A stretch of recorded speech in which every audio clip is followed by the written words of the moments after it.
Fala Tricolada, tudo tranquilo? Alexandre Antônio na área para mais um vídeo falando sempre de Fluminense. Por isso que eu peço que você deixe aquele like maneiro e se inscreva aqui no nosso canal para divulgar cada vez mais o canal Tricolada.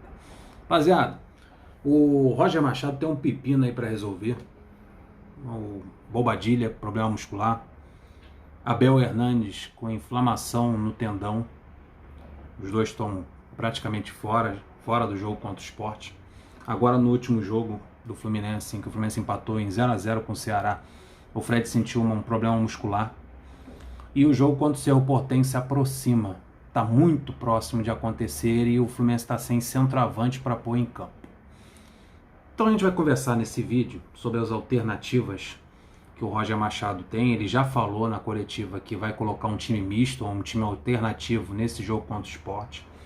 Seria interessante e necessário e emergencial que ele coloque um centroavante, pensando nesse jogo contra o Cerro Porteño, não somente pensando no Sport, mas pensando já, projetando umas oitavas de finais. A gente vai jogar um jogo fora de casa, no território do inimigo, que vai se encontrar de um posicionamento fechado, retrancado, porque as características da equipe do Cerro Porteño, eles devem sair um pouquinho para tentar fazer o resultado, para assim, no Maracanã, fazer aquele ferrolho, deve sair um pouquinho mais, mas o Fluminense vai encarar um time que é forte na marcação.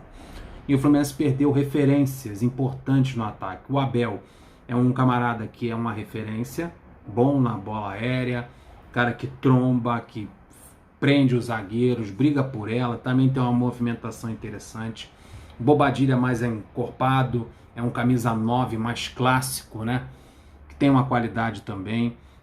O Fred nem se fala, tem qualidade para vir buscar jogo, tem cheiro de gol, a bola para no pé dele, é certeza de acontecer algo bom pra gente. Então a gente tem 3 desfalques importantes e perigosos aí para essa sequência, principalmente pensando em oitavas de finais.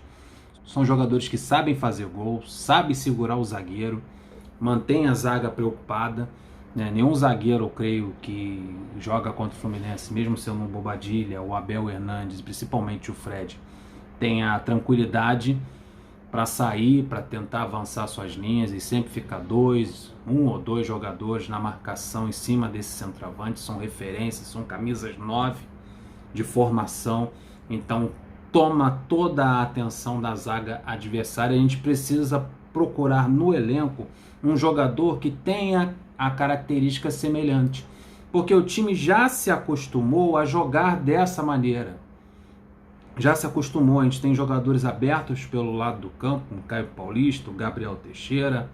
A gente tem um problema no meio de campo, que o meio de campo do Fluminense municia pouco esse centroavante. Quantas vezes o Fred precisou recuar para buscar essa bola e por isso que gerou um desgaste que acabou terminando num problema muscular. Então o Fluminense tem problemas crônicos no meio de campo e agora tem um problema seríssimo no comando de ataque. Aí o Fluminense tem umas outras opções para essa função, os próximos jogos que virão, que é o de colocar um falso 9.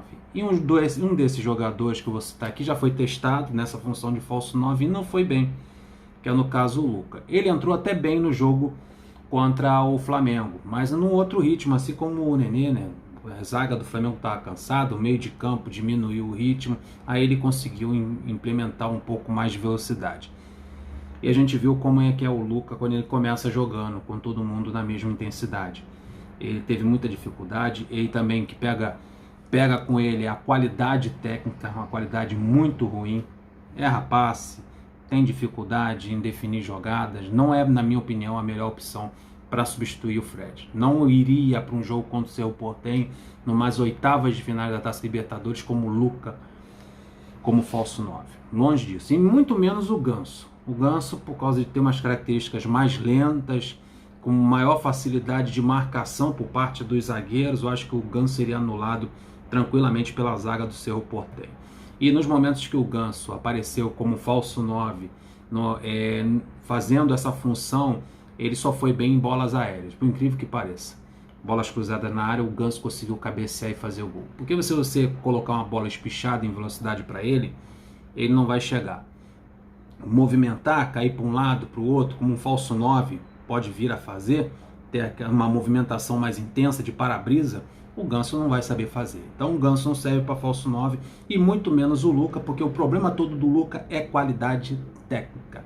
De todos os jogadores que jogam no comando de ataque ou pelos lados do campo no Fluminense, o Luca é o que é o maior perna de pau de todos. Então, na minha opinião, eu descartaria o Luca e o Ganso. Aí sobram outras opções. Uma dessas opções é ver qual é a situação do John Kennedy. Qual é a situação? Vamos fazer um exame mais apurado? Como é que está o pulmão do jogador? Como é que ele está respirando? Como é que está o condicionamento físico? Ele já está um bom tempo treinando com o Sub-23. A gente está precisando dele. Se ele estiver ok, bota no jogo contra o Sport. Bota ele para jogar no jogo contra o Sport. Também não há necessidade do John Kennedy jogar os 90 minutos. Bota o John Kennedy para jogar 45 minutos. Aí no segundo tempo você coloca outra opção. Coloca outro jogador, desloca para aquela função, mas nos 45 minutos iniciais tem condições do JK jogar? Então bota ele dentro de campo. Então tem que ser avaliado o filé, os fisiologistas, o pessoal da área médica do Fluminense, ver o que está acontecendo com o John Kennedy, porque esse momento é urgente, a gente precisa da atuação dele. Outro jogador que seria interessante para colocar neste jogo contra o Sport, para a gente pensar, pensando já no Cerro Porteño, é o João Neto. Porque o João Neto ele tem características do Bobadilla, tem características do Abel Hernandes e tem características do Fred. E uma coisa ou outra se difere, né? Mas o garoto é centroavante, é camisa 9, sabe jogar como referência, sabe fazer gol, é um 9 clássico. Você olha para o João Neto, você vê ele dominar uma bola, você sabe que ele é um jogador que sabe fazer aquela função de referência. Quem sabe? Bota no jogo contra o Sport, é o momento ideal, momentos de desespero, né? É um momento que você usa o que tem em mãos, é momento de você arriscar. Então tem o João Neto, acho que o João Neto seria uma boa opção para essa função de centroavante. É o centroavante que nos sobrou, para deixar bem claro. Tem a situação do JK, tem a situação dos falsos 9, né? Luca, Ganso, tem a função do Bobadilla, do Abel e do Fred estarem machucados. Quem sobrou? O João Neto. Está no Sub-23, então vamos colocar ele para jogar na equipe principal. O Sub-23 serve para isso. O Sub-23 pega jogadores já em idade de profissional, então ele já deve estar acostumado em pegar zagueiros com uma carga maior, principalmente física. Então acho que o João Neto vai conseguir dar conta do recado. E a gente tem uma outra opção bem interessante que pode ser bom por um lado e ruim pelo outro, que era o quê? Pegar o Caio Paulista, que está muito bem pelos lados do campo, colocar ele como um falso 9, colocar ele como referência, como centroavante. Pega o Caio Paulista e coloca ele como um 9. Aí, o que tem de bom? Tem de bom é que ele tem força física, que ele tem explosão, já mostrou que sabe fazer gol, tem presença de área, como ele fez lá no segundo tempo desse último jogo contra o Ceará, em que ele chutou, o goleiro fez um milagre. E no começo do jogo, aos 2 minutos, quando ele próprio fez um gol e foi anulado pelo VAR. Então, um cara que pode fazer essa função de 9. O ponto negativo disso aí, de colocar o Caio Paulista como um falso 9, é você perder a atuação dele pelos lados do campo. Aí você colocaria o Gabriel Teixeira pelo lado esquerdo, o Luiz Henrique pelo lado direito e colocaria o Caio Paulista na função de centroavante.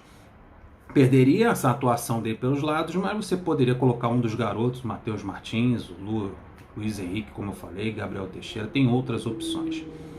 Com menos qualidade, claro, do que o Caio Paulista, que está muito bem, tanto pelo lado esquerdo como pelo lado direito, mas pelo menos você ganharia um camarada ali com força física e com velocidade, que sabe fazer essa função no comando de ataque. Na minha aposta, entre Luca, Ganso, JK, João Neto e Caio Paulista, eu fico entre duas opções. O João Neto, que a equipe já está acostumada a jogar com um jogador como referência, centroavante, um camisa 9 que faça o pivô, e o próprio Caio Paulista, que eu acho que cairia muito bem nessa função. Vamos ver qual time, qual centroavante que o Roger Machado vai colocar nesse jogo contra o Sport, quais são as opções que ele tem em mão, a gente já sabe, e a gente só espera que ele seja inteligente o suficiente, a gente está na torcida para isso, para que ele escolha a melhor opção, porque agora o Fluminense está numa encruzilhada, sem referência, jogador experiente para fazer essa função no comando de ataque. Outra coisa boa do Caio Paulista em comparação ao João Neto, o Caio Paulista já tem uma rodagem na equipe principal e como titular. Então os jogadores que estão em campo já estão acostumados a jogar com o Caio Paulista. O João Neto seria uma novidade nessa escalação. Então vamos torcer para que dê tudo certo e principalmente que esses jogadores se recuperem o mais breve possível. Que deve se recuperar o mais rápido deve ser o Bobadilla, que já está em fase aí de transição, e a gente ficar na torcida. Peço encarecidamente que você deixe aquele like maneiro, se inscreva aqui no nosso canal e compartilhe esse vídeo com seus amigos. Tá bom? Posso contar com você? Até o próximo. Flui!